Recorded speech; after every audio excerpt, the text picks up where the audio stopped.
ஜோதிட சாஸ்திரத்துல சிவபெருமானோடு தொடர்புடையதா கருதப்படக்கூடிய ருத்ராட்சிக்கு மிகுந்த தனிச்சிறப்பு இருக்கு. இந்த தெய்வீக மணியை அணியறது மனதுடைய அமைதிக்கும் உடலின் சீரான செயல்பாட்டிற்கும் உகந்தது.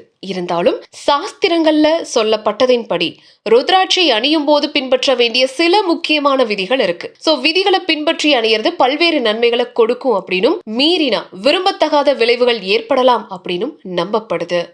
ருத்ராட்ச இயற்கையாகவே ஆன்டிபயோட்டிக் தன்மை கொண்டதா சொல்றாங்க. இது நோய் தொற்றுகள் இருந்து உடலை பாதுகாக்கவும் நோய் எதிர்ப்பு சக்தியை அதிகரிக்கவும் ஹெல்ப் பண்ணுது. இதை விட முக்கியமான ஒரு விஷயம் என்னன்னா, இது இயற்கையிலேயே நேர்மறை ஆற்றலை ஈர்க்கக்கூடிய சக்தி கொண்டது. ருத்ராட்சி நம் உடலோடு ஒட்டி இருக்கும் போது நேர்மறை எண்ணங்கள் நம்ம கிட்ட அதிகமா ஈர்க்கப்படுது. இதன் காரணமா மனசுல ஒரு தெளிவு, நிம்மதி உணர்வு, ஆத்ம திருப்தி இது எல்லாமே கிடைக்குது. மேலும் பெரியம்மை, காக்கா வலிப்பு, கக்குவான் இருமல் போன்ற சில அபாயகரமான நோய்களுடைய வீரியத்தை குறைக்கவும் இது ஹெல்ப் பண்ணுது. ருத்ராட்சம் அணியறவங்களுக்கு ஞாபக சக்தியும் அதிகரிக்கும் அப்படிங்கிறது முக்கியமான ஒரு விஷயங்க. ஆனா இந்த ருத்ராட்சி போறதுல நிறைய பேர்த்துக்கு நிறைய சந்தேகங்கள் அப்பப்போ வரதுண்டு. பெண்கள் போடலாமா, மாதவிடாய் டைம்ல போடலாமா, இல்லறத்துல இருக்கும் போது போடலாமா அப்படிங்கிற ஒரு கேள்விகள் எழும். இந்த மூணுமே இயற்கையா நிகழக்கூடிய நிகழ்வுகள் அப்படிங்கறதால இந்த நேரங்கள்ல ருத்ராட்சி அணியறதுல தவறே கிடையாதுன்னு ஆன்மீக சாஸ்திரங்கள் சொல்லுது. குறிப்பா 5 முகங்கள் கொண்ட ருத்ராட்சி அணிந்தவங்களுக்கு இத்தகைய கட்டுப்பாட்டுகள் அதிகமா இல்லை அப்படின்னு சொல்றாங்க.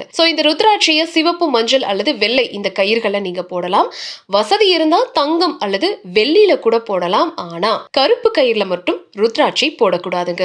சரி, எப்பெல்லாம் ருத்ராட்சி போடக்கூடாது?